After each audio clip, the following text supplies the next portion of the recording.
Hello there, this is episode 649 of Luke's English Podcast, and it's the first episode of March 2020. You'll see that the episode is quite long. You might look at it and go, oh my god, it's nearly 2 hours, and you'll be shocked. But it's alright, it's okay, just, it's fine.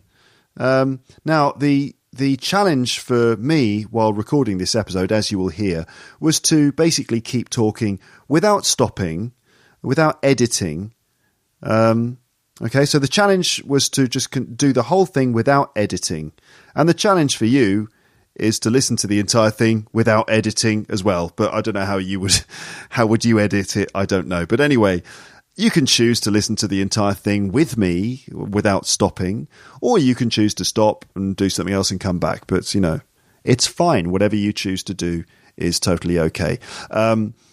I won't say any more about the episode. I'm going to do plenty of that in a moment. But the podcast is made possible. This podcast is made possible thanks to three things. One thing is the premium subscription from teacherluke.co.uk/premium.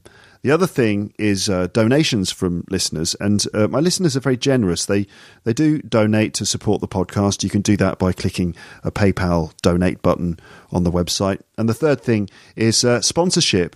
And all these things allow me to continue doing this podcast as a long-term project. So the sponsor, my main sponsor is italki.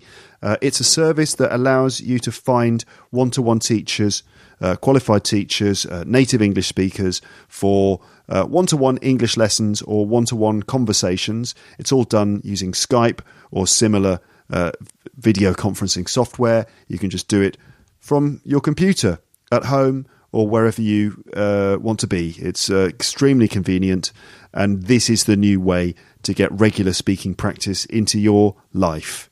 And that is so important.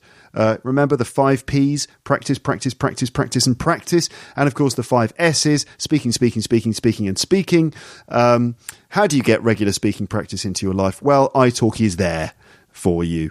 And so you go onto italki using my URL and look at all the teachers. When you find the one that's right for you, it's very easy to organise some lessons. And then before you know it, you've got regular conversations with a native speaker, personalised just for you. Okay, so check out all the details by going to teacherluke.co.uk/talk, or just click an italki logo on my website. So I now hope you enjoy listening to this full-length episode, and here we go. You're listening to Luke's English Podcast. For more information, visit teacherluke.co.uk.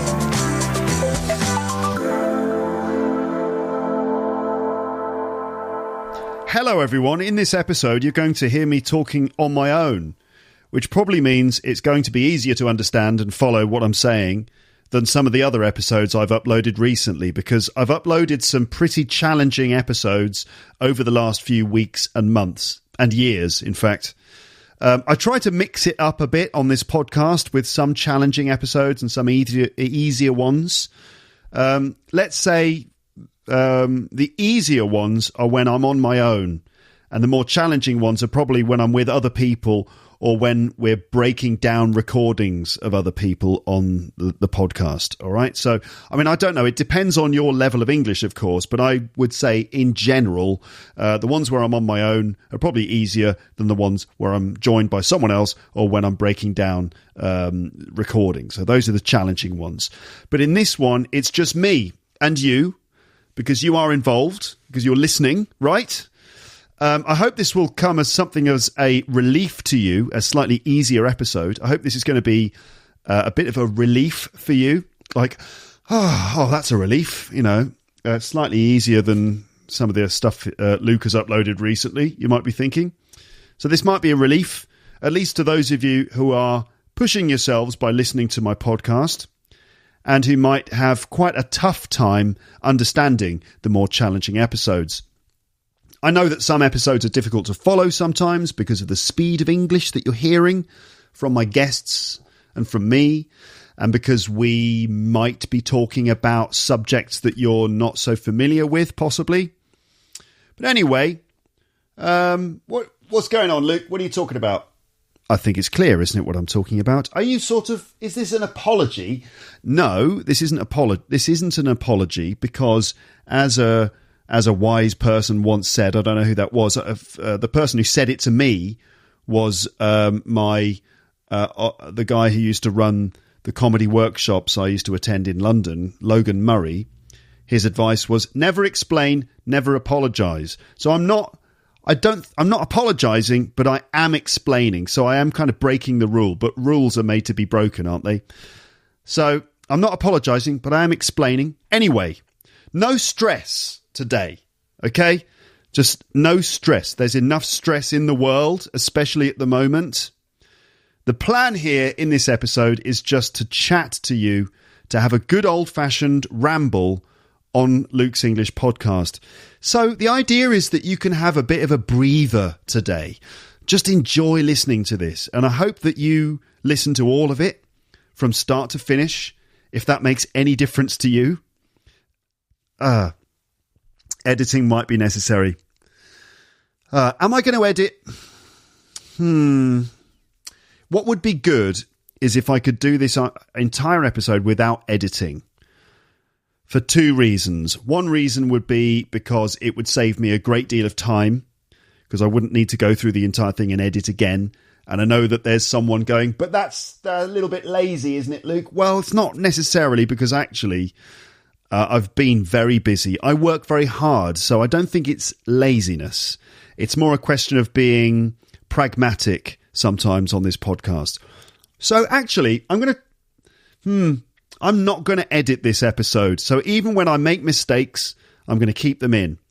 And I know what you're thinking. You're thinking, that's fine, Luke. We like the mistakes. It shows that you're a human being and not some kind of robot.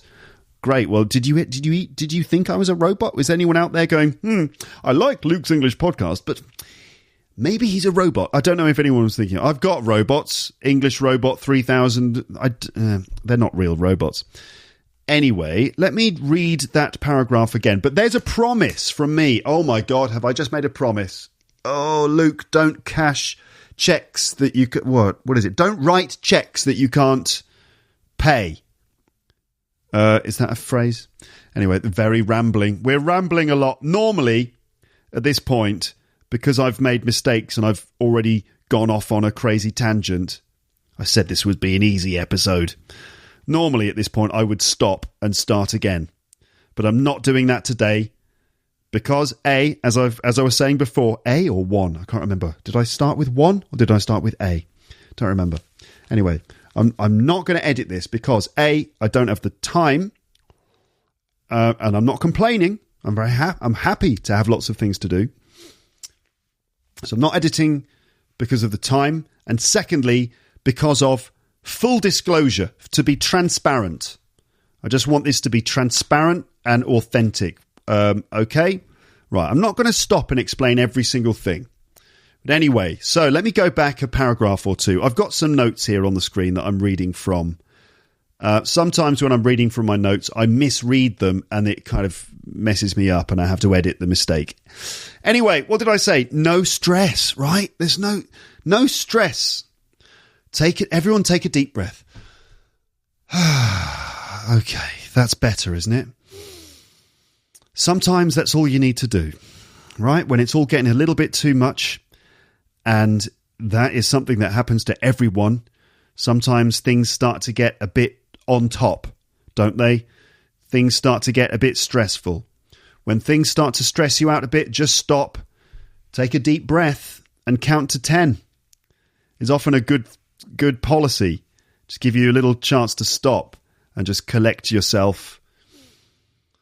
You're thinking, are you stressed, Luke? Well, yeah, I mean, I'm fairly stressed, but I think no more than any average human who is, working, trying to make a living, trying to get by in the world, trying to bring up a child, trying to live in a foreign country. There's a certain amount of stress involved in that. So yeah, I am stressed to a reasonable degree.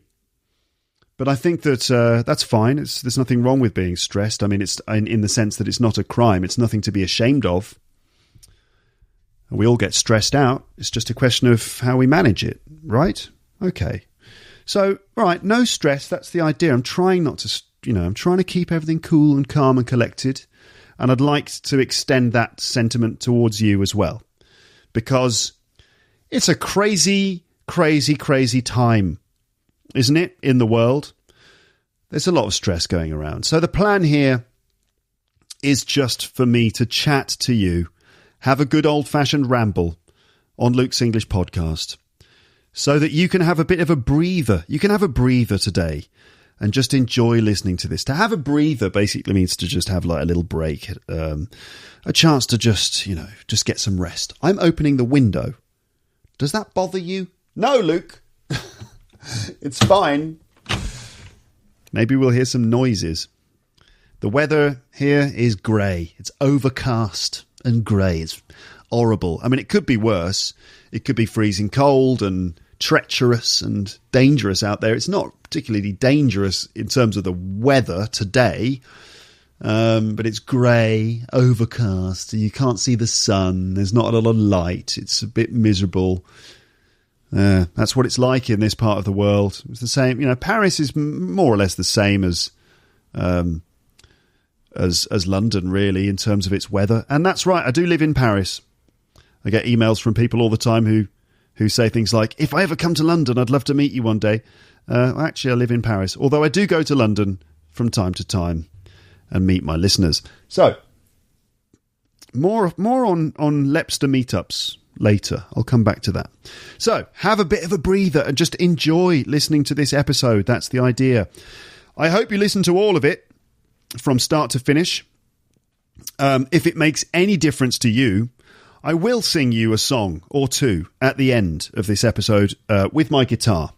Got the guitar here. It's just next to me, but I'm not going to be singing now. I'll sing later. So if you'd like to hear me singing again, as I do at the end of episodes sometimes, then stick with it and keep listening until the end. Don't be tempted to skip forward. If you do want to hear me singing, don't be tempted to skip forward. I would like to ask you to just listen to this normally, and if you'd like to hear me singing, you can kind of get that at the end. But you've got to put up with me rambling to you for a while. So no skipping forward. That's cheating, all right? 2 words, deferred gratification. Deferred gratification. I've talked about this before. I think I talked about it with Paul in that episode that we had about him being a dad or something. But deferred gratification. Gratification is basically when you do something that makes you feel good. So it could be like, let's say you've got a plate of food and there are some things on the plate that you don't really like there's maybe some vegetables that you aren't very keen on. And then there's like some delicious food on the plate that you really want to eat. Now, what do? Do you just go straight for the good stuff first? This is a bad example, Luke. Here's a better example, I think. Well, I'll use the example of this episode. God, it's so tempting to start this again. You've no idea how tempting it is to start. I feel like this entire episode has already gone off the... It's like the train has come off the tracks about 4 times already. But I promised, didn't I? I made a kind of tentative promise that I would not restart this. This is very rambling, but that's the point of this episode, actually. So, deferred gratification. So that's, let's say you've got something like a chocolate bar. You've bought a chocolate bar. You really want to eat it. Okay? But it's 12 o'clock, midday, and you haven't eaten your lunch yet. So what do? Do you eat the chocolate bar now because you want to eat it now? Or do you wait, cook your lunch, eat your lunch, and then maybe have the chocolate bar later? Well, if you follow the concept of deferred gratification, you will put off that gratifying experience of eating the chocolate bar and you'll eat it later, because ultimately that is better for you. Even though in the short term you want to do it now, putting it off until later is actually a better idea. And that's the idea of deferred gratification. So anyway, deferred gratification, if indeed listening to me singing a song or two on the guitar is something that would gratify you, if that would please you, then I'm requesting that you don't skip forward. Instead, you just listen to all of this rambling, and then you get the songs at the end. Okay, so now it's important to have a bit of self-discipline, I think, in one's life. And I'm talking to myself there as much as I'm talking to you. Self-discipline, yes, Luke. Even in this episode, there's not a lot of self-discipline going on here. You've no idea, actually, the level of self-discipline that was required for me to plan and now start recording this. It's taking me a lot of self-discipline to not press that stop button and start this again. But I've made a sort of informal agreement with my audience now that I carry on without editing and without starting again. So I have to be good to my word.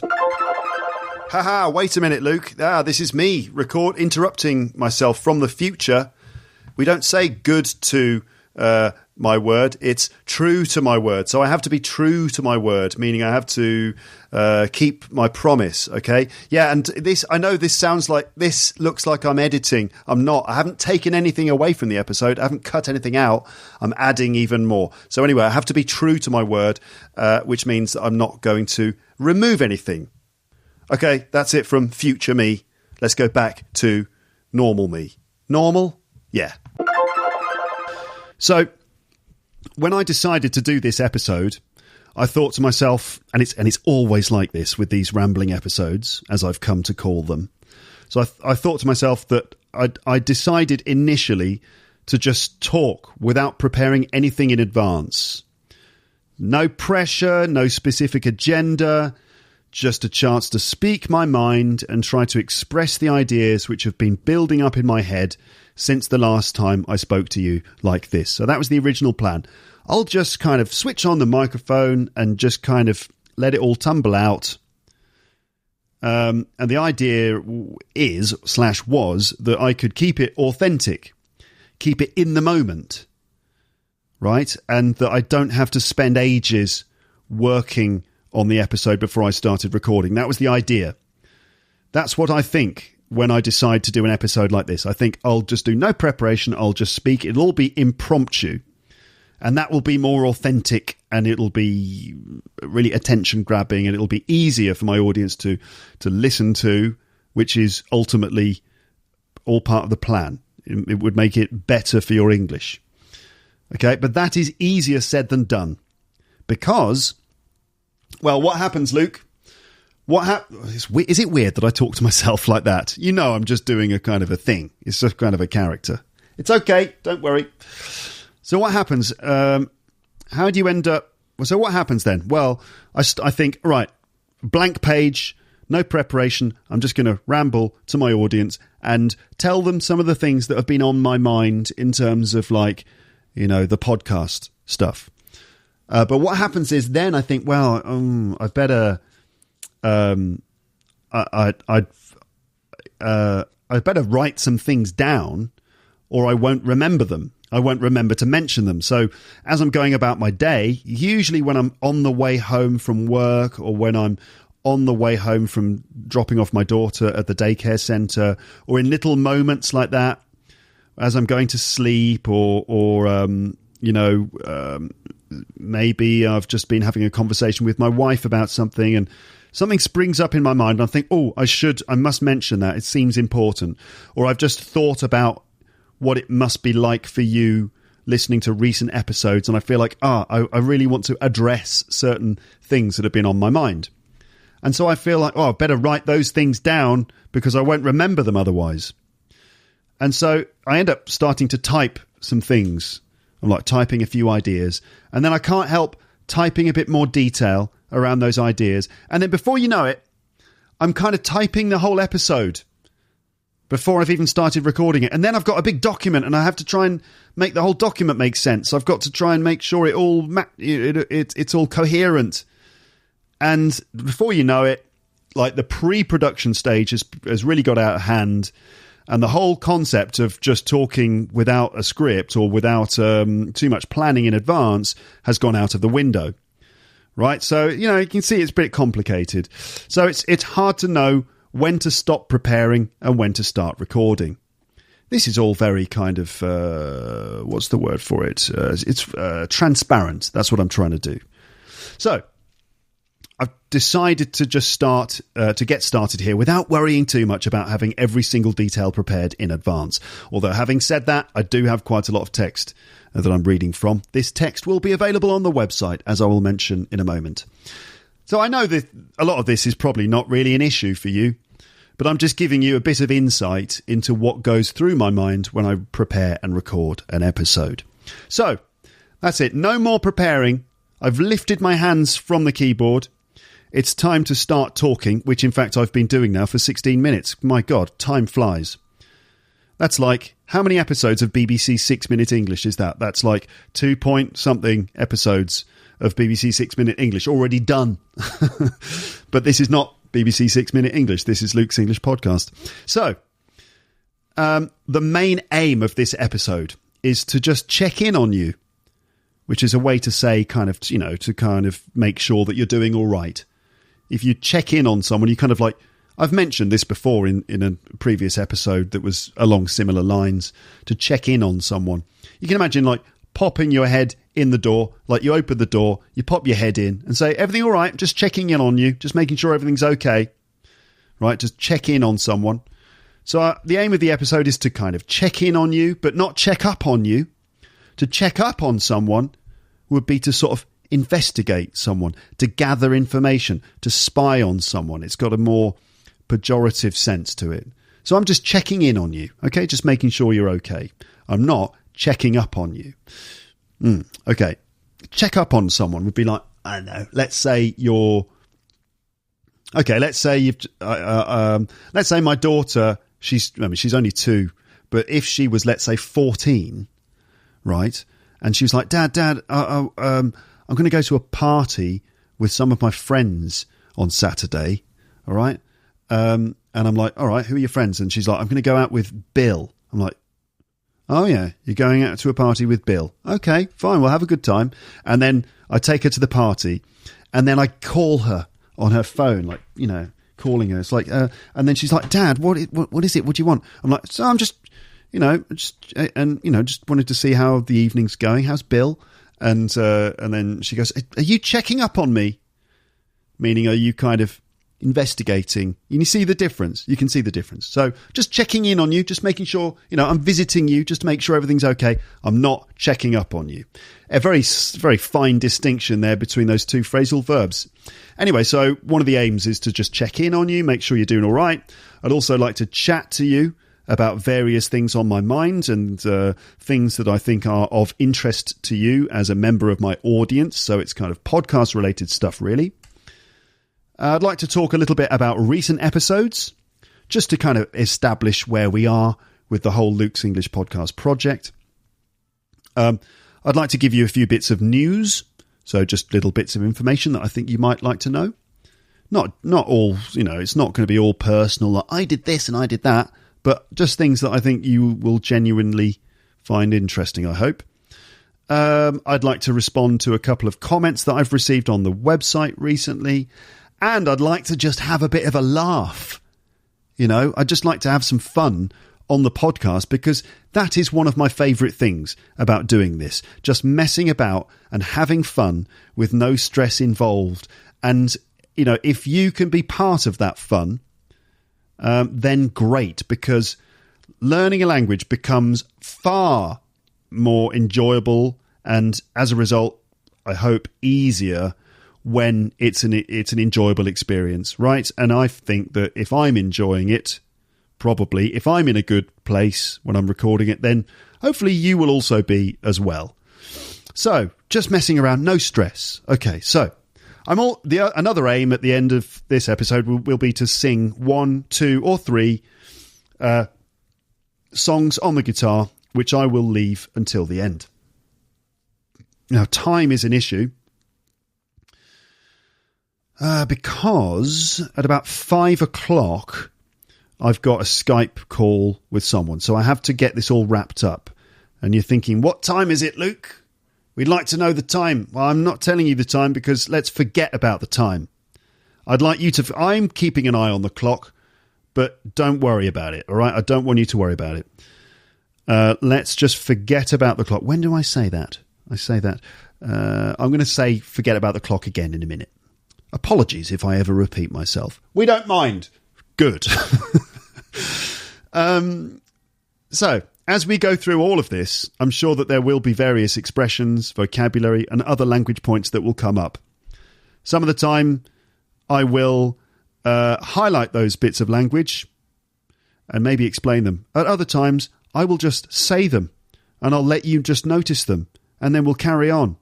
All right? Now, when I talk in episodes of this podcast, I'm sure that some people don't really notice what the method is. Considering this is a podcast for learners of English, it's called Learn British English with Luke Thompson, right? Some people, I'm sure, like, okay, where's the method? What's the methodology? What's the science? Most people like to think that there is a specific pedagogical method at work. And in my experience, it is necessary to tell people, so my students, I mean, in my classes, it's necessary to tell people exactly what the method is in order to put their minds at rest so that they know they're in safe hands. So what I will say is this, and I'll probably come back to this point later about what the method is. I'll say this, it might not be obvious all the time, but there is a method to the madness, I can assure you. I've been teaching for nearly 20 years now, and to an extent, I'm just always teaching. I'm just always in teaching mode. And this means that I'm always thinking about you while I'm talking. I'm always thinking about the listener, not because I'm so selfless and wonderful, but because I think I know what I'm doing. It's all right, Luke. You don't need to justify it. What was that phrase that Logan Murray used to say? Never explain, never apologise. Well, sorry, but the reason why I am doing this is because, see what I did? See what I did there? I made a joke. I said, never explain, never apologise. And then I apologised and started to explain. Okay. Well, let's just say this. Even when it's not obvious that I'm teaching you, I am teaching you. Every minute that you listen to this, and indeed most other things that you could listen to, other podcasts, other noises, other sounds are available. Every minute that you listen to this is a minute in the bank of your English. I'll talk more about methodology and this podcast in a bit. I'm still technically in the introduction here, but let's just throw out the idea of introductions and the main part of the episode. This is it. This is the main part of the episode. Every single bit is the main part of the episode. All right. Now, I've no idea how long this will take, this particular episode. I've got, various points here on my Google document. I've no idea how long this will take, but it usually takes longer than I expect. So this could easily be 2 episodes, but I've definitely got to finish by the time the Skype call happens. I said don't think about the clock. Yeah, I'm sticking with that. So seriously, let's just forget about the clock for a while, okay? Don't worry about how much time is passing. If you need to stop listening for some reason, just stop. That's fine. Your podcasting app will remember where you were when you stopped, and you can just carry on again when you're ready.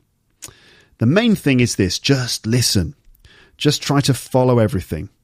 If you can follow it all without trouble, that is fantastic. Give yourself a little pat on the back. Well done, you. If you can't follow it all, then just do your best, okay? Just keep going. Don't give up. Rewind sometimes and listen to certain bits again if you need to. But I think probably these episodes where I'm on my own are a bit easier, even if my mind goes off in different directions and I go from talking about this to talking about that. It's all a little bit unstructured, but that's okay. That's the kind of the concept. So yeah, if you need to stop, you just stop, and you can listen again when you need to. You might need to rewind and listen to certain bits again if necessary. And this is where your podcasting app will help once more, because you should have those helpful little buttons which let you skip back by a few seconds. I use them a lot when I'm listening to podcasts myself, including ones in French. So if I'm listening to something in French, sometimes there's like, wait a minute, what happened? Why are they laughing? What was that? And I have to use that little skip back button in the podcast app that I use and skip back, and then I find it again. So, you might need to pause, go back sometimes when you're not just listening to this episode, but indeed any of my episodes. I know someone now is going... I'm imagining while I'm doing this, that I've got all of you here. I mean, if I had all of you here, Frank, to be honest, and I'm not bigging myself up, there would be a stadium full of people, which is an amazing thing to think. But anyway, I'm imagining I've got a group of you here, right? So those of you who feel confident enough to actually leave the house at the moment, those of you who, whoops, what's that buzzing noise? I've got a buzzing noise. Those of you who are willing to actually, spend time with other members of the public from different countries. I was going to make this episode one of those annual general meetings, those kind of like simulated big conferences where I get all my listeners together. And then I thought, probably best to cancel the annual general meeting this year. I don't want to facilitate the spread of the dreaded coronavirus. So it's a good thing that we're doing this online, isn't it, really? Yes, it is. The wonder of podcasting. There you go. It's going to save the world. Is it? I don't know.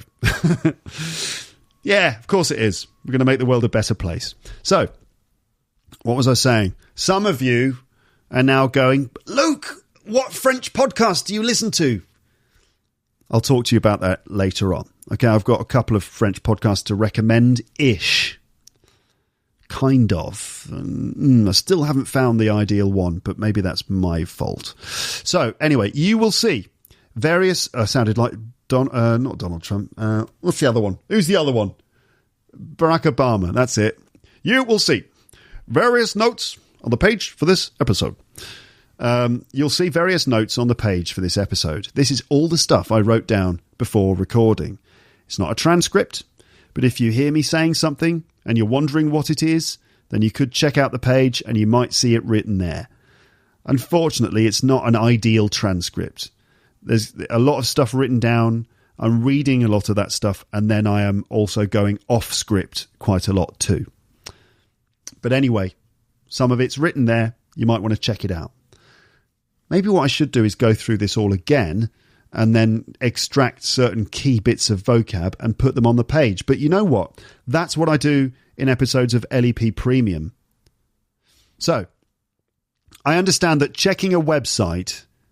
Like, when I say, check the page for the episode on my website, don't forget to smash the like button.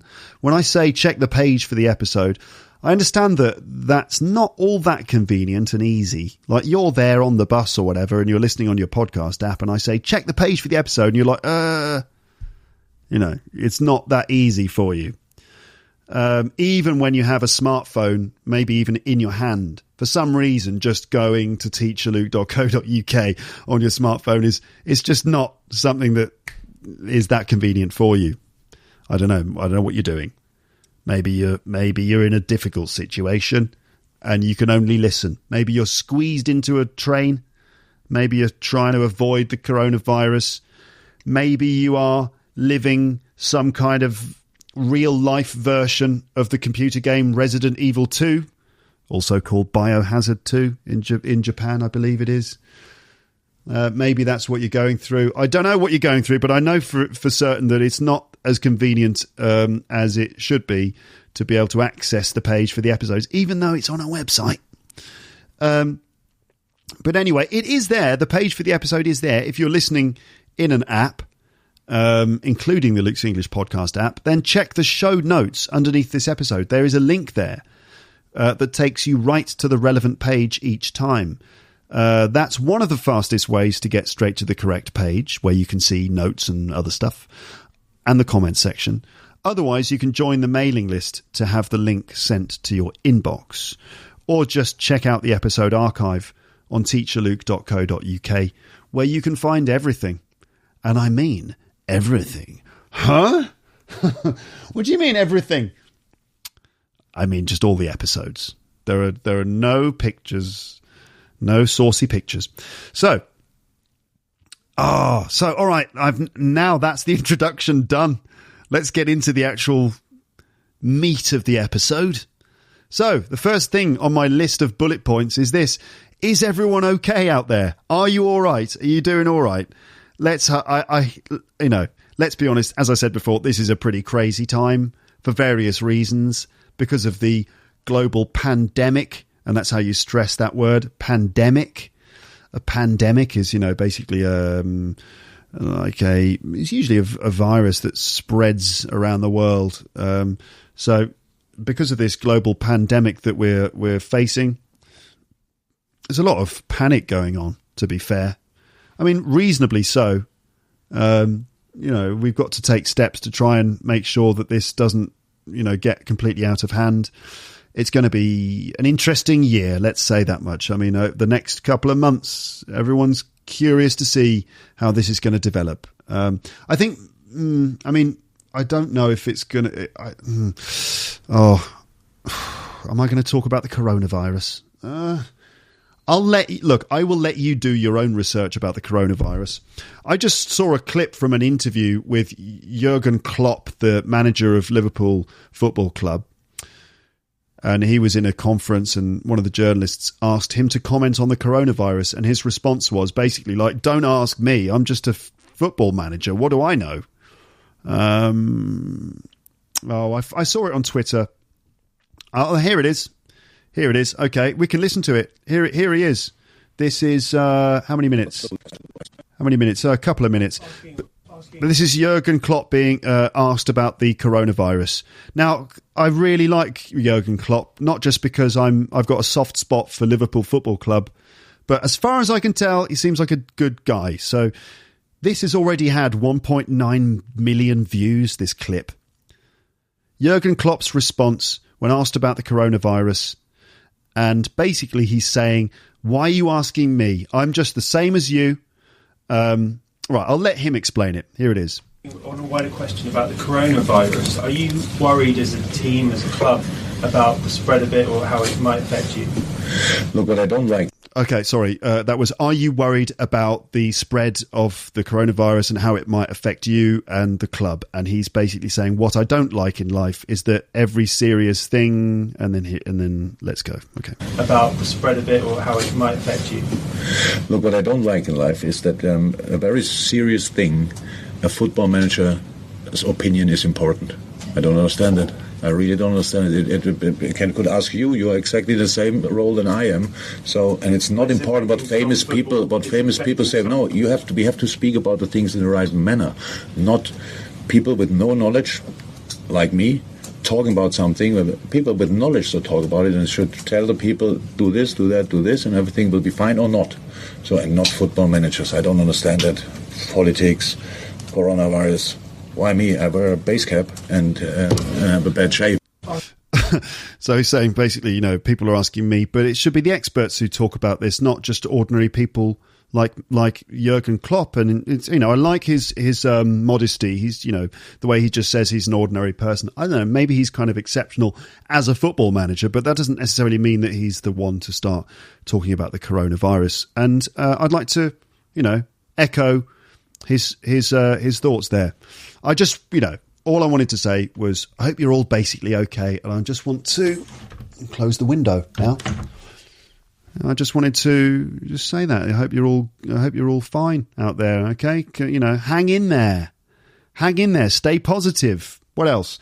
If you need to cough into the corner of your arm. Don't cough into your hands.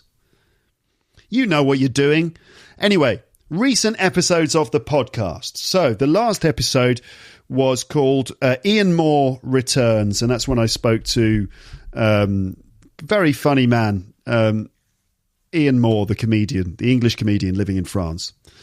I really enjoyed talking to him. It's one of the things I love most about doing this podcast is the fact that I get the chance to sit down and just kind of have a one-to-one conversation with a person when I can just ask them questions and kind of engage with that person. It's really great.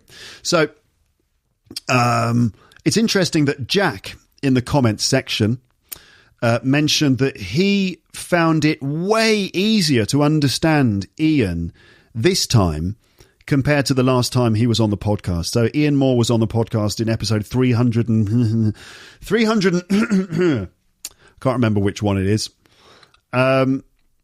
So Jack said that he found it much easier to understand Ian Moore this time. Now, this could well mean that his English listening skills have improved in that period, considering there are about 300 episodes between Ian's first appearance and his second. So, Jack, if you've listened to all 300, or if you've been listening to the podcast regularly since the time when you attempted to transcribe the first Ian Moore episode, then I don't know, maybe this podcast works. Basically, I'm very happy to hear that Jack at least found it easier. So I wonder about the rest of you.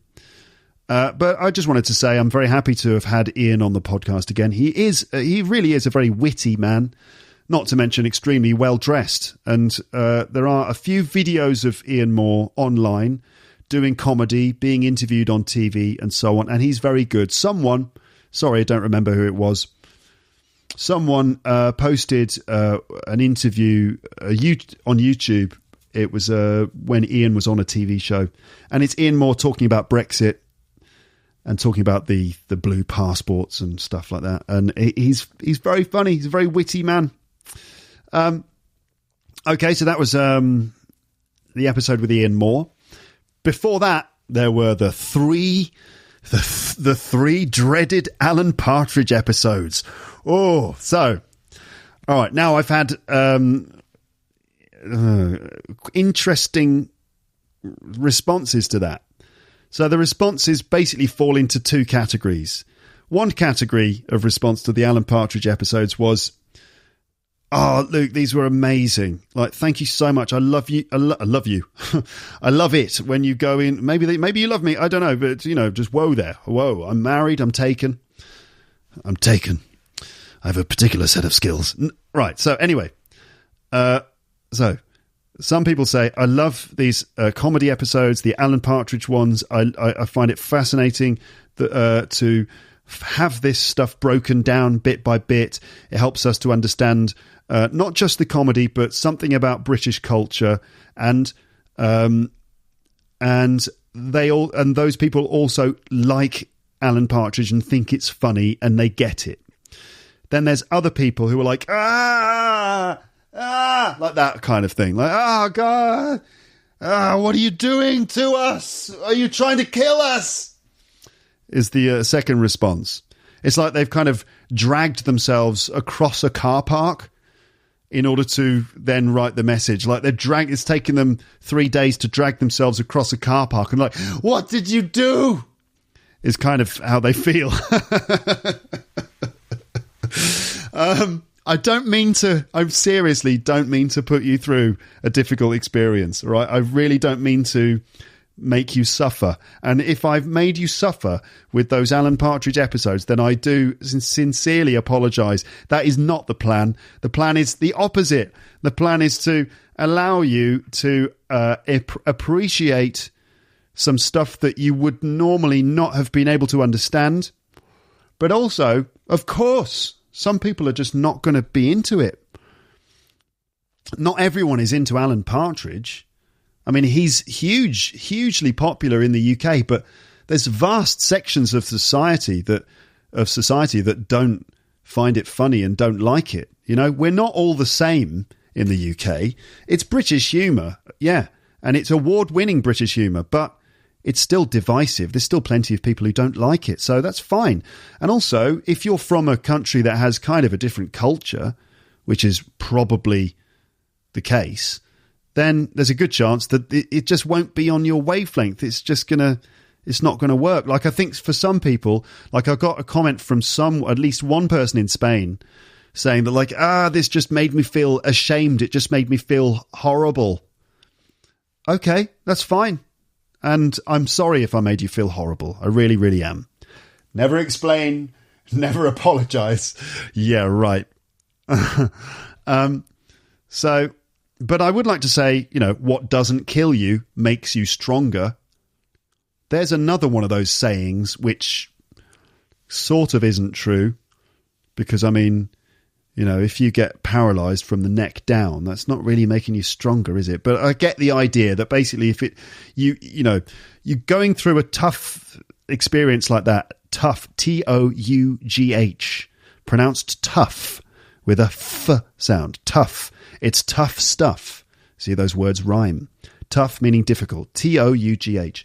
So putting you through a tough experience like that in terms of your English, the idea is it does make you stronger. Because imagine if you hadn't listened to all that stuff, you'd be 3 hours worse at English, wouldn't you? Anyway, but it does remind me, here's another common phrase or common saying. I think this one was originally, who is it who said this? You can please some of the people some of the time. You can please all of the people some of the time, but you can't please all of the people all of the time. And I'll add that you shouldn't try. Who was it? I know that Abraham Lincoln said something like that.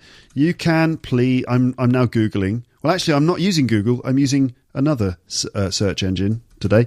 You can please... what is it? Some of the people, some of the time, but... I'll try that. Who was that? John Lydgate also... So, John Lydgate said it. And then Abraham Lincoln. Anyway, you can please some of the people some of the time. You can please all of the people some of the time. But you can't please all of the people all of the time, and you shouldn't try to. So all I can say is, I didn't mean to hurt you. I'm sorry if I hurt you, okay? Didn't mean to cause you discomfort. But ultimately, you survived, didn't you? And you're stronger as a result. And here we are now on the other side. Don't worry, I'm not going to go in. I'm not going to do loads more Alan Partridge episodes. Someone wrote to me saying, are these Alan Partridge episodes going to stop? I'm like, all right, could you be a little bit more diplomatic about it? What else? Yeah, so also I wanted to mention the slightly puzzling statistics for the Alan Partridge episodes. Podcast statistics. Podcasters, we have these things called statistics. I mean, everyone's got statistics, but we have pod stats, which are sent to us by our podcast hosts. And the podcast stats tell us, for example, how many times an episode has been listened to. And the Alan Partridge stats are kind of puzzling. Like I'm kind of going, what's going on here? So, there was part 1, 2, and 3 were like a couple of years ago. Recently, it was part 4, 5, and 6. So basically, part 4 and part 6 have a similar number. Part numble. What's a numble, Luke? I don't know, an animal? I don't know. Part 4 and part 6 have a similar number of listens, right? So they're kind of like, quite close in the number of listens they've had. But part 5, the one in the middle, has like about 25% lower listens. So 25% fewer listens. So why is that? Part 4 is like, okay, loads of people listen to that. And then part 5, like 25% of people just dropped out, I suppose. And just, they're like, oh, God, no, maybe they're dead. I don't know. And then part 6 is back up to pretty much the same number as part 4. Huh. What's going on there? What are some of you doing? I don't know.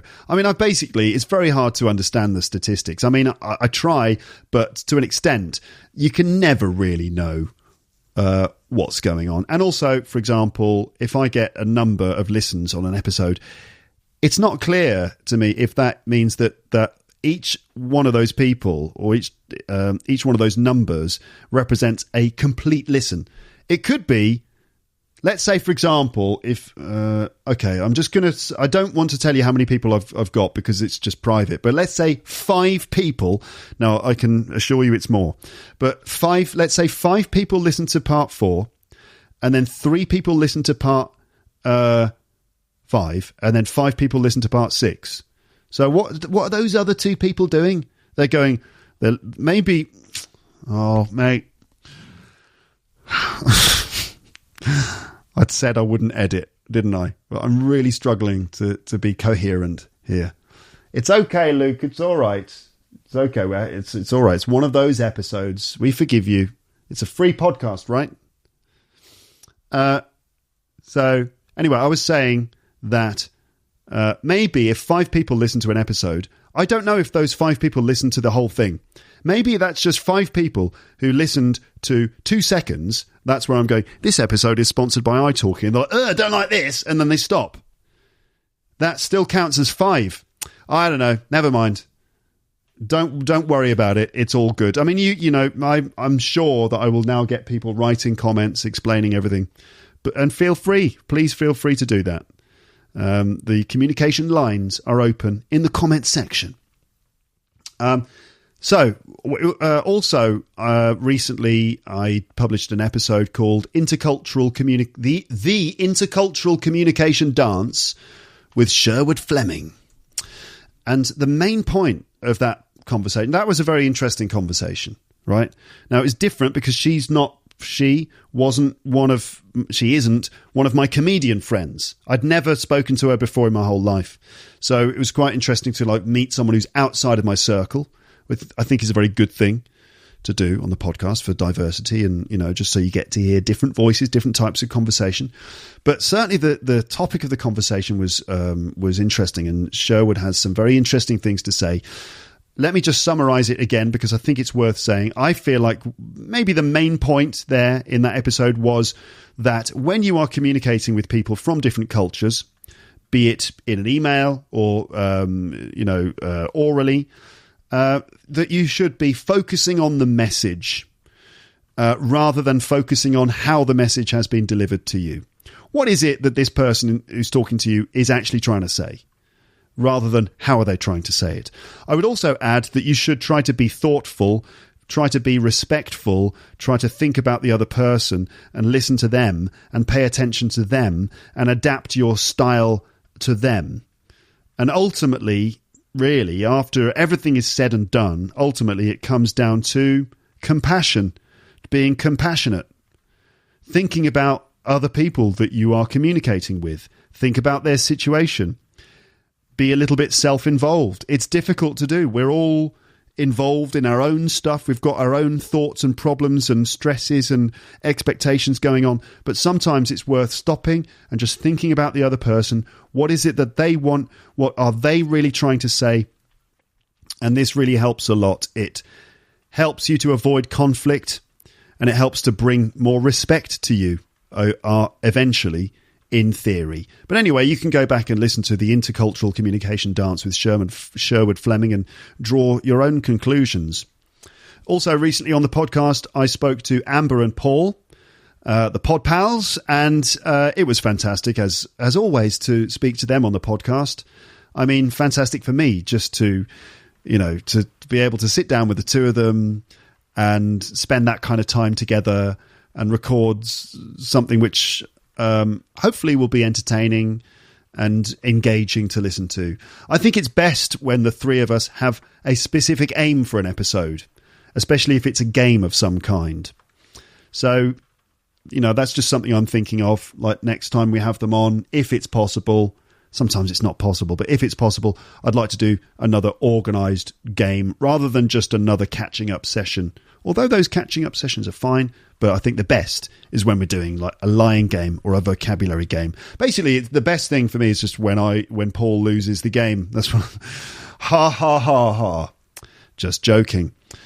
Okay, so what else did we... Oh yeah, I've got some news. I've got some Amber news. Do you want to know? Do you want to know the news? Of course you do. So Amber, remember, in the recent episode, she was pregnant, right? She was like heavily pregnant. Well, yes, she had her baby. She had the baby. It's a girl. And mum and baby, mum, that's Amber, obviously. It's not my mum. What? It's just something you say. Mum and baby are both doing fine. I'm hoping to speak to Amber soon about it. With Paul there too, if that's possible. So I'd just like to say, on behalf of all the Lepsters, I'm sure this is something that you're thinking, unless you don't care, which in which case, fine, that's all right. But congratulations to Amber. congratulations to her husband. Congratulations to their little boy, who is now the brother to a little baby sister. So 3 have now become 4. It's amazing, isn't it? Like, they were 3 and now they're 4. Wow, how did that happen? Where did that other person come from? Well, Luke, technically, that other person came from, well, it's all right. We don't need to go into the biology of it. Maybe I can talk to Amber about that. I'll let her explain exactly where that person came from. Humour. Now, also, fairly recently on the podcast, there was the episode series called Quintessentially British Things. And it's nice to see that you enjoyed those episodes, even though I expect they were quite challenging, especially the one with James. The episodes with James are interesting because, you know, again, they are often the most popular ones.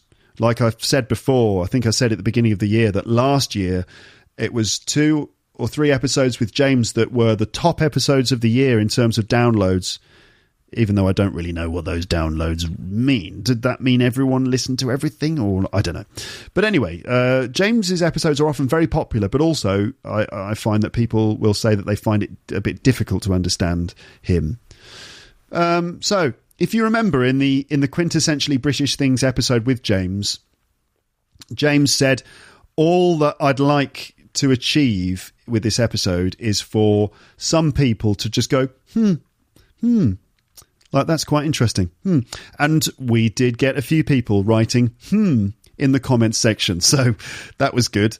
Some people saying how fun it is to listen to the two of us. A couple of people saying that they found James to be a bit rude. Did you think that?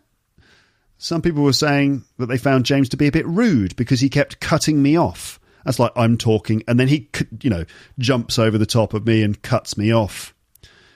And, at this, for me, life is too short to get too upset about that. It's just a brother thing. He's my older brother, and we're very close, but he is older than me. And so, he will cut me off. But also, sometimes I'm cutting him off. So it just happens. I don't think he's that rude. He's got a heart of gold, really. But sometimes he can be a bit sort of clumsy in terms of... He can come across as a bit rude, but he's not that bad. But we were cutting each other off, and sometimes it's difficult when the two of us are on the podcast because we have a lot of things to say. And as a result, we're both desperate to try and say things. And I'm also thinking... I've got my teacher's, hat on. That's an expression. I'm thinking like a teacher. And I'm thinking, this needs to be explained. We need to recontextualize that so that they understand it. James doesn't know about that stuff. He's just trying to explain what the fast show is. And I'm there trying to stop him, trying to explain things to help everyone understand. So, there is a bit of conflict where these two things crash into each other, where James's desire to say what he's trying to say in his own way and my desire to keep things clear, sometimes those things crash into each other and there might be a bit of friction, maybe a bit of tension. But it's less common these days. I think that when James was on the podcast before, there have been episodes in the past where we've struggled and we've started to get on each other's nerves more. But more recently, I think it's been pretty good. So, yeah, we have a close relationship, but like all brothers, we fight sometimes, etc. Also, maybe the conditions for recording. We both had a lot of things to say. And we talk about this.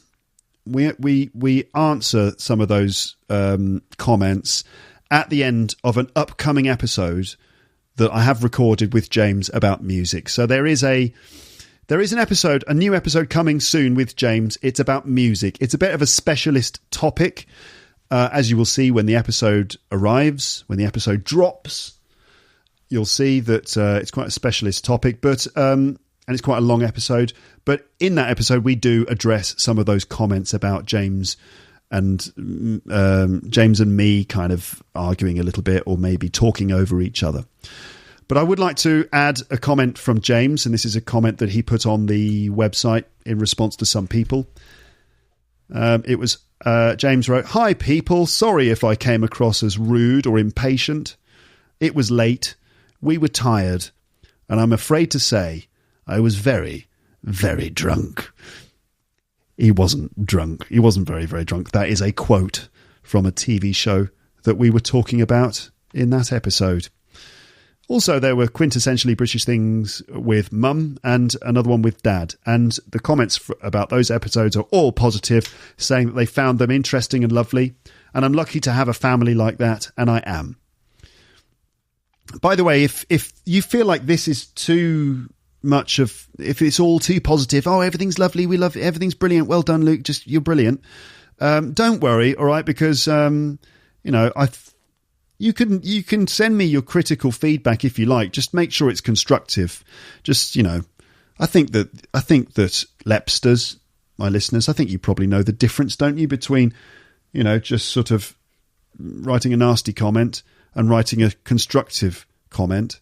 Yeah, but, I am open to constructive criticism. It's not all just like, oh, I'm basking in how wonderful everyone thinks I am. It's not what I'm trying to do.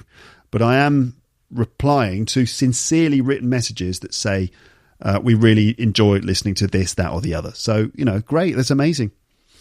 Never explain. Never apologise. I'm sorry about that, everybody. Irony. So, yes, I'm very lucky to have a family like that. I am. Yeah. Episodes of Jill's Book Club, which it will probably be called, should arrive this year. And the Rick Thompson report as well, when we feel like it. So, yes, so I've had a lot of conversations with native speakers at normal speed. What is your method, Luke? Well, I think I've probably been through it already, haven't I, in the introduction? Let me give myself... I'm going to give myself 2 minutes to talk about the fact that I often just present conversations with you that are ungraded, just like natural, authentic conversations. I'm going to talk about why I do that for 2 minutes. Starting... Oh, wait a minute. I need to make this an alarm. A countdown timer. Okay, oh God, this is 0 hours. No, not 30 minutes. 2 minutes, starting now. Okay, that's going to make a noise, and then I'll stop justifying myself. So, why do I have conversations with native speakers like this that I don't appear to have any sort of structured pedagogy going on in them? Well, one of the main things, I think don't you? One of the main things is that I want to make sure that my podcast is engaging and interesting and fun. It's hard to define, but it's just something about a kind of atmosphere or chemistry, a feeling, hopefully, that you get when you listen. Now, even if conversations are difficult to follow, because when I'm talking to a guest, we're just talking to each other. We're not talking necessarily for you, although I've got that in mind at all times. But certainly my guest isn't. My guest is just talking to me, really, in terms of grading their English. So we're talking mostly to each other. And so that might be difficult for you to follow, right? But that's kind of the idea, because I want you to listen to authentic English conversations, because this is, you've got to hear English as it is really spoken. You must connect with the real language. Now, there is an argument, of course, at lower levels that you need to take it step by step. You need to listen to the easier things first, things that are slower, things that are graded to lower levels. Obviously, you need to be able to do that. You need to listen to things that are... What's the Stephen Krashen 80... It's like an 80-20 rule. Stephen Krashen, the well-known linguist, the guy who is responsible for for coming up with language acquisition theory, he basically says that, when you're listening to something or reading something, you need to be able to understand Flipping out. That was 2 minutes. Time flies, doesn't it? You need to be able to understand 80% of what you're hearing, and 20% is difficult to understand. Now, that ratio might change. Maybe it's 60% to 40%. I'm not sure, but you've got to listen to things that are slightly above your level, but you can understand most of it. And also, the other thing is you need to be motivated to listen to it. You need to want to listen to it. You need to enjoy listening to it. And if you get those things in place, then the sort of, I'm not going to call it magic, but it feels like magic. The process of language learning sort of just happens. Okay, right. So I went over 2 minutes, but there it is. That's kind of me talking about why I have conversations with native speakers at normal speed on this podcast. And I know that a lot of you are going, it's great, Luke, it's great, it's fine, it's fine, it's fine, it's fine, it's fine, good, don't stop, don't change. I get so many comments like that, like, keep going, just keep going, just don't stop. I was like, okay, fine, even if I keep going for 2 hours. Upcoming music episode with James. I've already mentioned there is a music episode coming soon with James, and it's going to be 2 hours long, and it's going to be very specific. It's about a very specific form of uniquely British music. We really put a lot of work into it because we love this kind of music. I'll let you discover it when it drops soon. Drops, yeah. Okay. Drops when these days when someone when a musician, let's say like a hip-hop artist or even someone like Beyonce, or when they release a new album, the common way of saying that album has been released is to say that the album has dropped. So anyway, when the episode drops, when the episode is released, you'll be able to discover it for yourself. That should be either the next one or the one after that. Okay. Thoughts about the challenges of listening to some of my episodes. I've already given thoughts about the challenges of listening to my episodes. I just hope that somehow you're motivated to carry on, okay? Because you've got to be in it to win it. If you're not listening, that's it's no good. Obviously, there's lots of other things to listen to, and other audio, other noises are available, as I said earlier. But you've got to be in it to win it. You've got to just keep on trucking. Okay, so I like to consider the thoughts of my listeners, but ultimately I have to go with my gut and use my own judgment. To go with your gut means to kind of just use your own instinct. Okay. I was thinking this. The majority of comments that on my website come from Lepsters, that's listeners to this podcast, Luke's English podcast, Lepsters. The majority of comments come from Lepsters with pretty good English. So I don't really hear from the lower level listeners that much. I know that I have people listening whose English is intermediate and below. There aren't that many, but there are some. But I rarely hear their voices. I mean, I rarely read their messages. You know what I mean? So I don't get feedback from those people. I tend to get feedback from a certain portion of my audience. And that portion of my audience is the ones who are maybe confident enough to write a message on my website, or the ones who have, good English.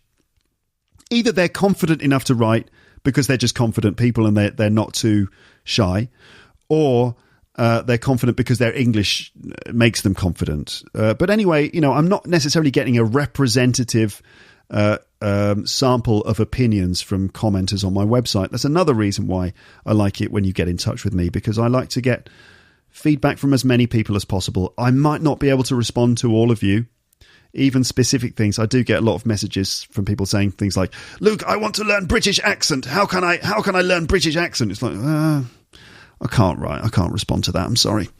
It's too much. It's too big a question. Narrow it down, scale it down a bit. Or just go into the archive. Often I've answered those questions. Comments on the website. Okay, Paul recently on the podcast mentioned that he thought that there weren't many comments on the website anymore. I don't know. Maybe there weren't as many as there were a while ago, but that's when, as I said before, I've said this before, the comment section crew were like really active and there were like full-on conversations going on.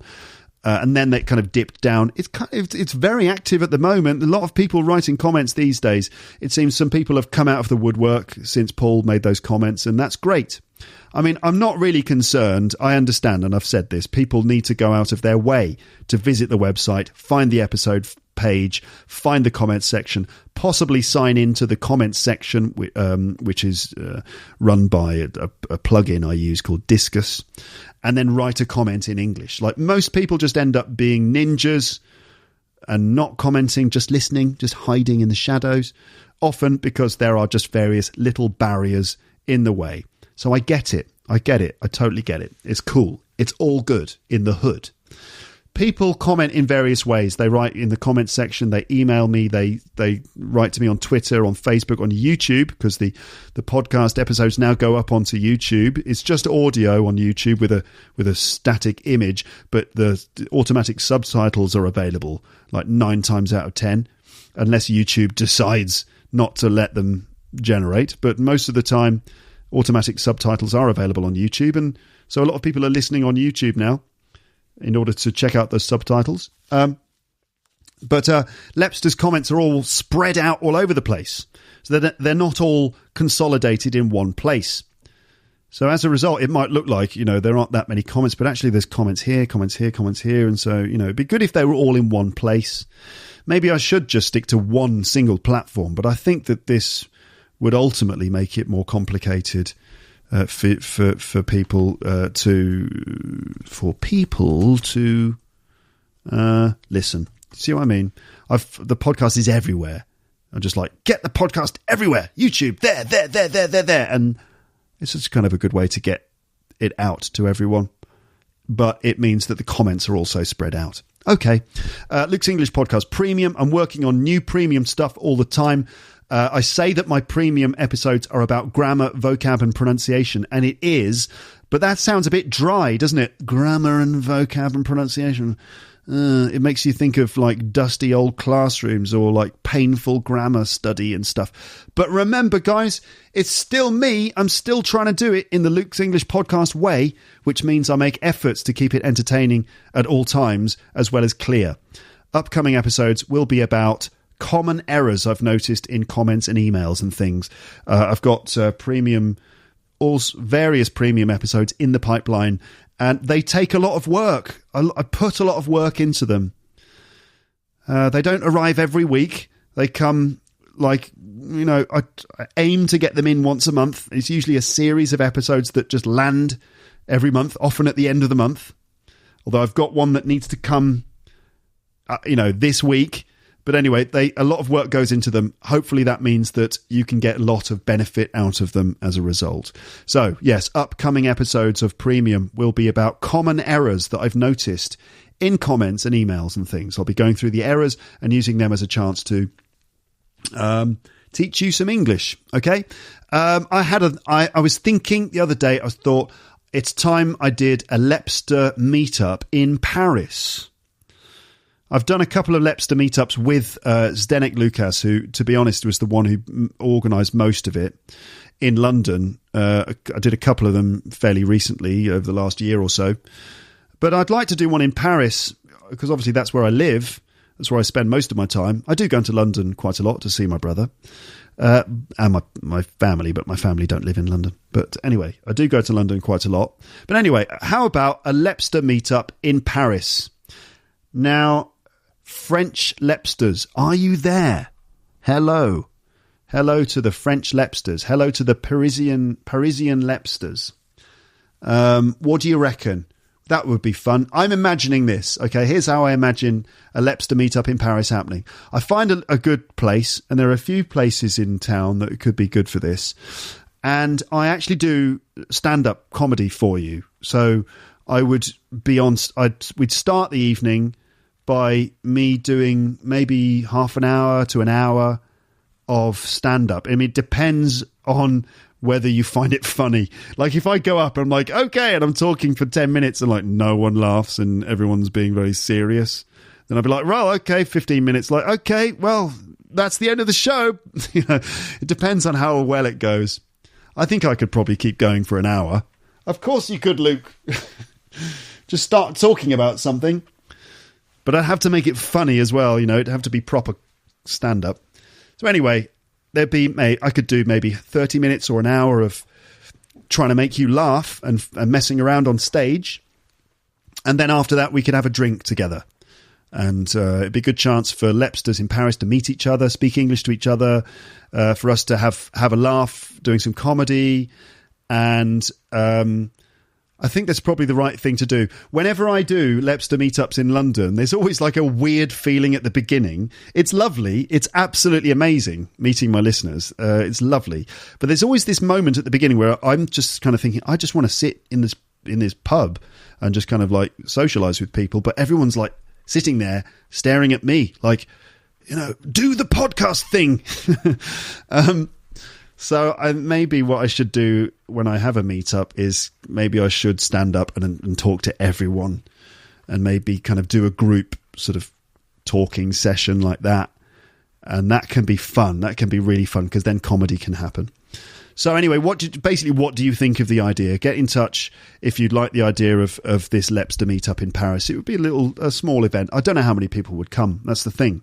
I don't really know how many listeners I've got in Paris. I don't think it's that many. The French don't really do audio podcasts, although this is changing. Audio podcasts are slowly coming into fashion here in France. So, moving on. It's World Book Day tomorrow. Did you know that? World Book Day. Tomorrow is Thursday, the 5th of March. World Book Day. Do I need to go on and talk about what World Book Day is? Essentially, World Book Day is a day upon which it's a registered charity. The mission is to help young people read, to give every child or young person hold on, I was just reading that, but then it's disappeared. There was like a little summary of what World Book Day was in the Google search results, but then I go to the page and that text is gone. So what is their mission? Come on, guys, tell me what your mission is. All right, sorry, I can't spend ages like searching through the World Book Day website. You should have prepared this in advance, Luke. I know, but inspiration. Basically, they are all about trying to encourage people to read more, especially young people, but it applies to everyone. And they're also encouraging people to buy second-hand books. You can buy books for £1 as well, cheap books on their website. So it's all about encouraging people to read more. And so I thought I would say, what are you reading at the moment? That's my question to you, because you are reading a book in English, right?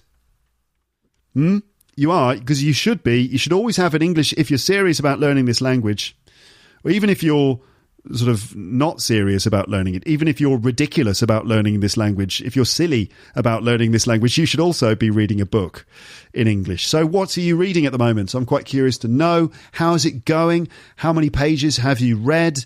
How are your reading habits? Do you find that once you get stuck into a book that you can't put it down? Or are you one of these people who just can't seem to finish a book, a bit like me for some reason, because I lose concentration. I find reading to be so relaxing that I often will fall asleep with a book in my hands. I love books so much. Books are wonderful things, even though they are made of paper and all that stuff, but books are fantastic. I love reading, but I just find that these days I don't have the time. I would love to I literally would love to take a day off just so I could just sit and read. And maybe I will do that. But, I've got premium episodes to produce and all that stuff. But anyway, you're not complaining, are you? I'm not complaining. I'm not. Okay? Don't suggest that I'm complaining, please. Who are you talking to there? I don't know, just my guitar. Like, Luke, you're not complaining, are you? No, I'm not complaining. Okay, good.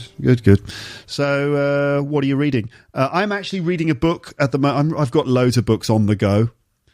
But to be honest, the books I'm reading at the moment are books for my daughter.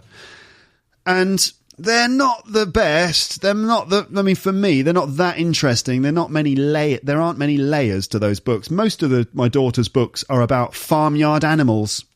I don't know why this is so important that for our young people, our children, like the first thing that you have to learn is what is a cow, what is a pig, what is a sheep, what is a chicken, and more importantly, what are the noises that they make?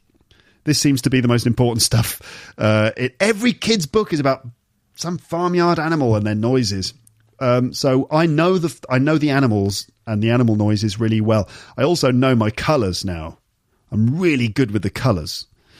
But as well as those kid books that I'm reading with my daughter, I'm reading a book called As Time Goes By, and it was written by Derek Taylor, who worked with the Beatles, and it's a memoir about his time with the Beatles. It's actually fascinating.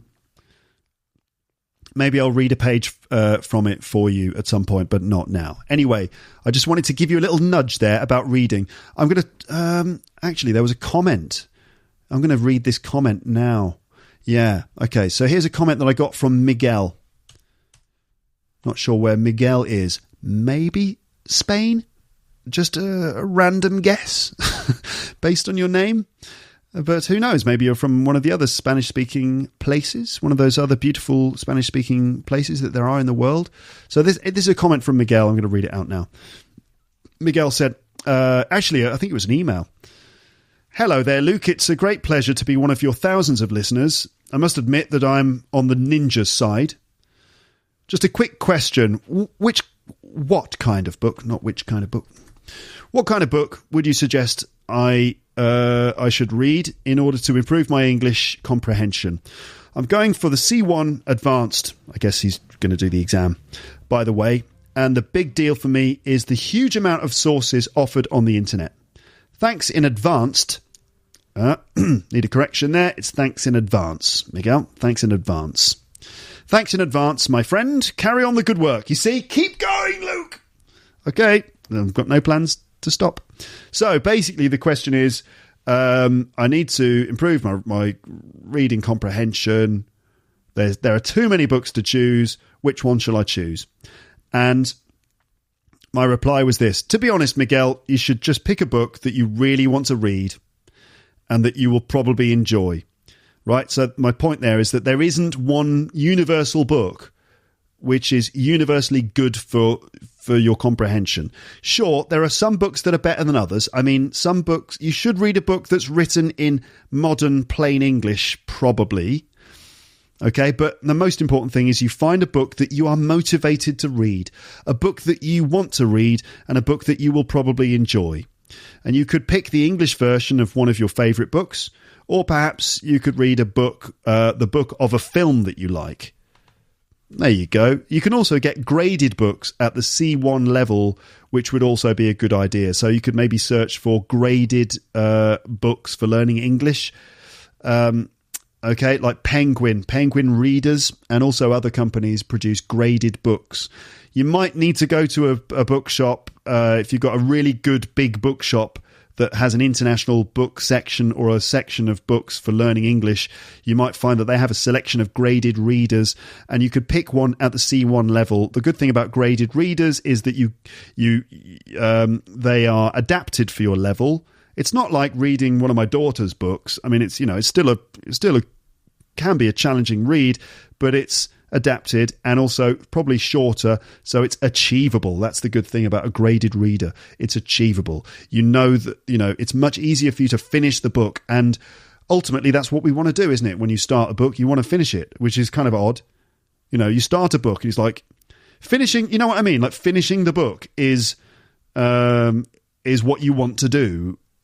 You see, like you want to be able to kind of close the book and go, I did it, I finished it.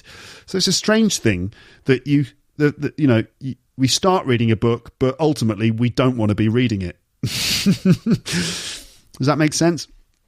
Anyway, graded readers, graded books. And I've said, I'm assuming that you mean reading novels rather than grammar or vocab books. I hope that helps. And Miguel did write back and said thank you.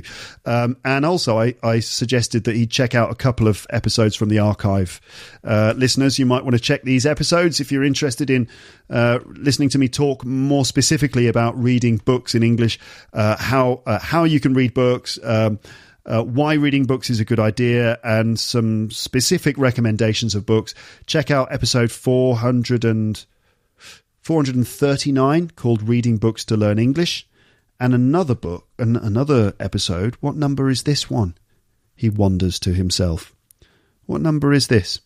It is, as I wait for the page to load, it's 256. So you could listen to episode 439 and 439 and 256.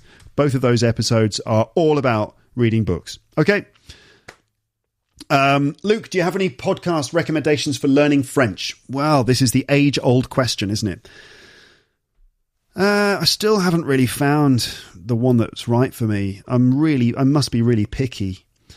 But I've got a couple to suggest. One of them is called Un Café au Losette. Un Café au Losette. I think I'm pronouncing it correctly. I'm probably not. But anyway, it translates as a cafe at lot number 7. Lot number 7 is like a little a warehouse space. Lot 7. Okay, and this podcast is it's not a podcast for learning French. It's just a podcast in French. So if you're out there and you want to learn French and you're looking for, Pierre's English podcast or something, Pierre's French podcast, then you could check out Un Café au Losette. French people, I'm sorry for mangling your language. I know that you're kind of going now, but so in that podcast series, Louis Dubourg, who is a comedian, a friend of mine, Louis chats with French stand-up comedians, including some of my friends and acquaintances. People like, Paul Taylor is interviewed in one of the episodes. So is Sebastian Marx, both in French, but also some other big names, including, most of the guests are native speakers of French, including some quite big names in French comedy. People like Gad Elmaleh and Fari. Fari. I love saying his name. Fari. Both big. Basically, Louis Dubourg speaks to French comedians in French. And, I find it interesting, even though it's really difficult to listen to. I listen to bits of it and I just, dip into the episodes and try and follow. It's good. So you might want to listen to that. And the sound quality is good. Louis is a really good host and a good interviewer. So you might want to check that out. Otherwise, there's another one called French Voices by a girl called Jessica, a French teacher who speaks English. French Voices. French Voices is conversations with interesting people, okay, in French, with some comments from Jessica at the beginning in English. Okay? So Jessica, at the beginning of before you listen to the conversation, Jessica, in English, explains some things, some bits of French that you need to look out for, and then there is a full conversation in French, and you can kind of try and notice the things that she mentioned before. So French Voices. And there's also French Your Way. French Your Way podcast. I mean, this is also Jessica, and this podcast is specifically about teaching French, making things clear and memorable, correcting certain mistakes. A lot of it is in English, though. So it might not be your cup of tea. I mean, you would be listening to a French girl speaking English, talking about French. So I don't know if that's your cup of tea, but it might be. But actually, French Voices and French Your Way, they're both, they've stopped doing them. Jessica is on maternity leave. Her maternity leave started summer last year, and she hasn't come back. So lots of episodes are there, but they're not being updated. She's probably fully involved with her baby. I don't know what's going on, but I hope she comes back soon when she's able to, because I'll be listening. I don't listen to all of her stuff, but it is one of the things that I can listen to. Right. This next comment is sponsored by LEP Premium. Okay? And the comment goes like this. This is from Xavier. So, hello, Luke. I'm a regular listener. This is basically an advert for Luke's English Podcast Premium. Okay? This is how I'm making this all happen. So, I'm a regular listener of your fantastic podcasts since 2018. So, I've been a regular listener of your fantastic podcasts since 2018. I'm going to correct that. Have been. And I'm the one who requested an episode on the topic of articles a couple of weeks ago. Okay. And I just finished the 5th episode of this series this morning, and I must say that it's the most brilliant episode that you've ever recorded. I didn't think you were capable of doing that in 2009 when you started, because this requires a lot of experience. I don't know if the Lepsters realise the amount of work that you've performed to complete this series. During the last 20 years, I've often searched for such a lesson focused on the right use of articles, but I've never found it. There have been so many rules. There are so many rules, but also exceptions that it drives me nuts. As a neuroradiologist at Lille University Hospital, I regularly write scientific papers on neurovascular diseases in international journals, and I'm frustrated to systematically see the editorial office of the journal change my sentences by adding or removing articles. I feel more confident now, even if it takes a long time to master the correct use of articles. I don't know if I've correctly used the articles in this message, but I'm very happy to get a comprehensive document on this topic. Thanks a lot, Luke, and keep it up. You're such a lovely person who is very inspiring to me. Thanks a lot, Xavier. It's nice of you to say that. Take care, Xavier. Am I right in thinking that I also read out a comment from a neuroradiologist or a neurologist or some other similarly sort of high level medical person? I did, didn't I?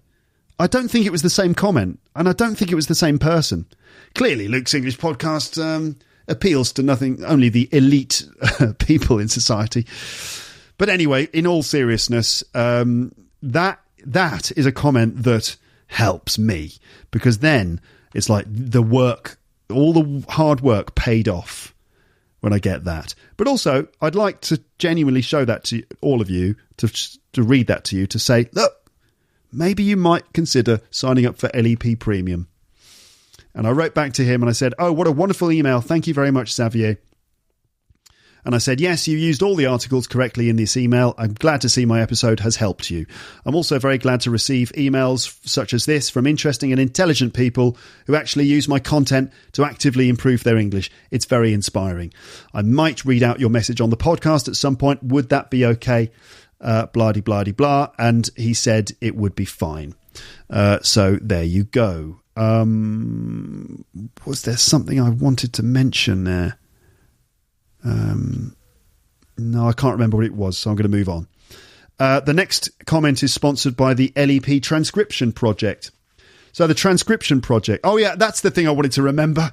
That's the thing I wanted to mention. How do you sign up to LEP Premium? All I'll say is go to teacherluke.co.uk/premium, and the details are there. Okay? All right. So, moving on to the Transcription Project. So this is the Transcription Project is a community effort in which Lepsters can transcribe episodes of the podcast. I've mentioned it before. Now I'm mentioning it again. Okay? So this comment comes from Antonio, who is the sort of de facto manager of this project, although he's very egalitarian. And whenever I say that he's the manager of it, he always says to me, no, I'm just one of the people working on it. And that, I admire that attitude. So Antonio wrote this, though. He felt compelled to write this a while ago, I think. The transcription project is one of the most powerful options that we have in this podcast. Since I started learning English, I've always heard the same piece of advice from teachers I've been listening to, which is we must read, listen, and write to have better English skills. Well, the transcription project is the perfect example and could allow us to reach this goal entirely. The transcription project does not only involve transcribing, but also proofreading episodes. That's why I created 2 teams. This is Antonio who wrote this comment, let me remind you. The Orion team makes the transcriptions and the Andromeda team proofreads and corrects the texts done by the Orion team. And I want to tell people who are asking to join the project that we can fulfill our goals staying in this project longer than 1 or 2 episodes. Nobody is going to encourage us or give us a hug or give us a kiss. Right?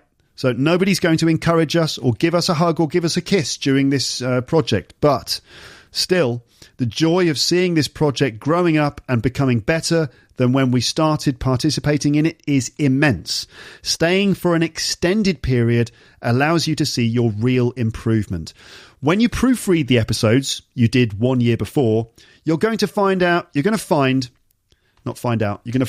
lot of mistakes and misheard words. To find out is to... are we going to get distracted by that, Luke?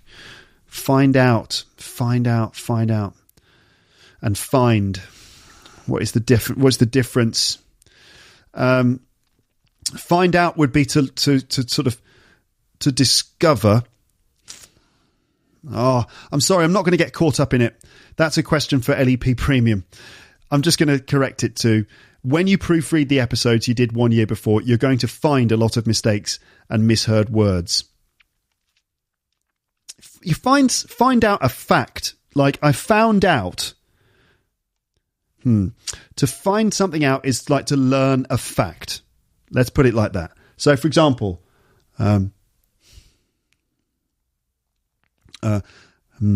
found out that my cousin is sick. No, it's not true.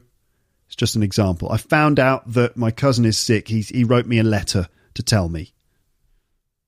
Okay, that's how I found out that he was sick.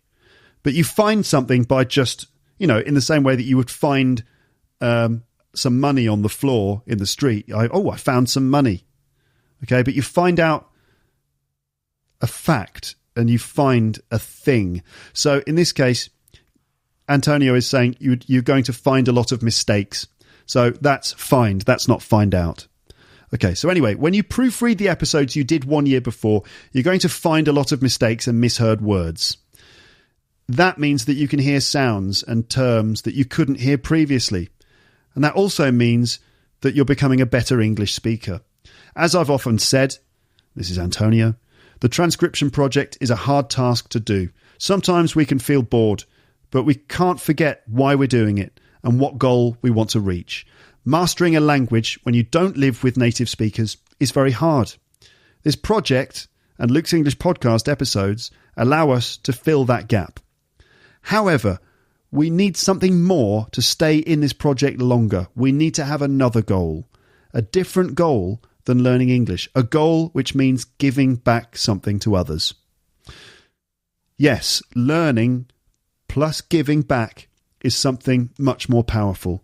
We learn English for free and we transcribe episodes and correct them for free. Doing that, we fulfill another goal.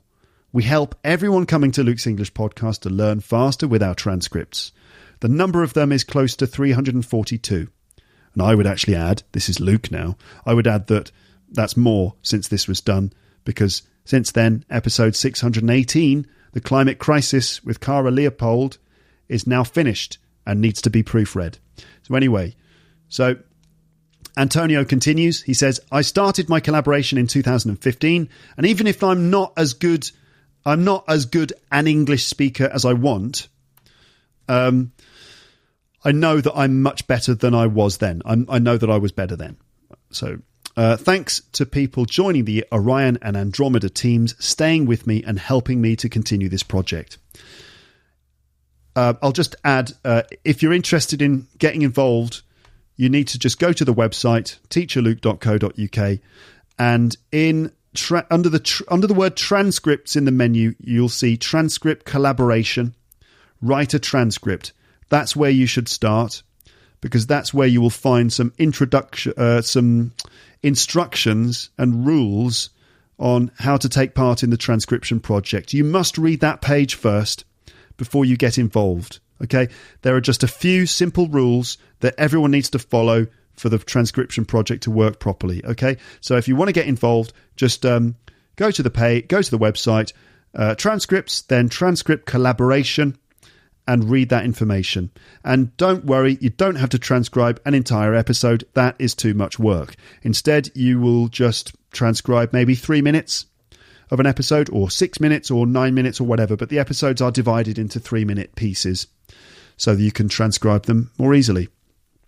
Okay, and I wanted to read out a message, a comment, a reply from Cara Leopold. You remember Cara? She's an English teacher. She's originally from Scotland. She lives in France like me. I've never actually met her, but we communicate. We've communicated on the podcast several times. We talked about the climate crisis, and Cara sometimes comments on the website, which is great. And this is a reply from Cara to Antonio. This reply has been paraphrased by me slightly, because it's a reply to a different but similar comment, also written by Antonio. But anyway, the comment goes like this. She said, "I don't think people realise how important it is to keep listening and coming back to the same material instead of just moving on to the next thing. Your engagement becomes much deeper, and you're more likely to learn and remember the new words, as well as improve your listening skills. I also really like the fact that it's collaborative and that the transcription improves over time as more people listen to it. A community effort." So, yeah, I concur. I second what she said. And some of you out there might be thinking, but yes, it's important to repeat and kind of go back to some material again and again. But Luke keeps producing and uploading more new content. Well, I mean, ultimately, you've got to make your own decision. You've got to use your own discretion. I would recommend that you could do this. So you could listen to my new episodes when they arrive. But if there are any episodes that you particularly like, those are ones that you could go back to again and again. And those are ones that you could maybe transcribe as part of the Orion team. Or maybe you could proofread some of the existing transcriptions. And that is the work of the Andromeda team. Okay, then. Ladies and gents, are you still there? I wonder if anyone is still listening to this. I think that you probably are, because I asked you to at the beginning, didn't I? I did. But some people will have dropped out, but, that's all right. That's just, it happens. There's nothing you can do about it, is there? But I of course, I want everyone to listen to everything I say. Is this episode going to be 2 parts? Maybe.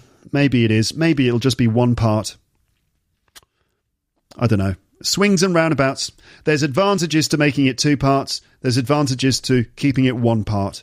We will see. But whatever I choose, I will make a decision, and that will be it. Okay? Now then, I promised that I would sing. I promised that several things here. I promised that I wouldn't edit. I promised I wouldn't stop and start again. So here it is, warts and all. Warts and all. I've explained that one before. A wart is like a little thing that might grow on your face. Ugh, an ugly thing. A witch, a witch like from The Wizard of Oz.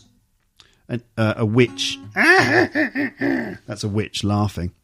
Witches, typically, when pictures of witches that you see, or cartoons of witches, they've always got a wart on their face. So a wart is an ugly mark on someone's face. So if you say warts and all, it means, the whole thing, including some of the more negative or maybe ugly things. So in the case of this episode, I'm going to publish the whole thing, warts and all, meaning I'm going to publish all of it without any of the little mistakes and things removed. Some of you are very happy about that, I know. Some of you are happy to hear me make mistakes and, even repeat myself, because it's more authentic. So good. It's all good in the hood. Hood meaning neighbourhood. So, songs. So I want to do 3 songs. And I tell you what, this is going to be a challenge for me because I'm going to try and do them without editing, without cheating.